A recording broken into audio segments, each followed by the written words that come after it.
Have you ever thought of investing in startups like BlueSmart and Zip, but you simply don't know how you can invest in a startup?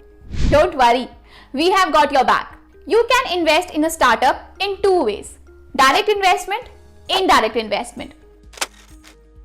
In this case, the investor directly invests in a startup without any third-party involvement like a VC or AIF private equity firm. To do this, you will need access to lots of startup founders as well as the ability to invest large amounts of money, over 50 lakhs at least.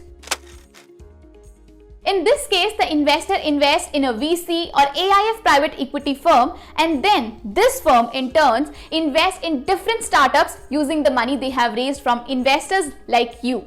When you are investing in a startup, you must do rigorous due diligence on the basis of technological feasibility, background and vision of the founders, socio-political feasibility, financial soundness of the company, marketability of the product, service, and many other factors. Sounds like a bit too much.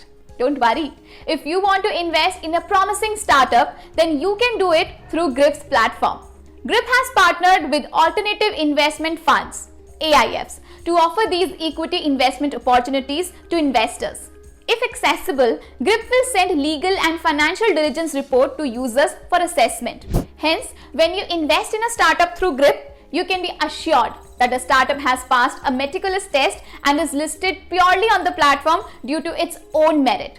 By the way, don't forget to watch our video Things to Consider while investing in startups. Stay tuned to our channel for more such useful content, and don't forget to like, share and subscribe to our channel. Till then, happy gripping!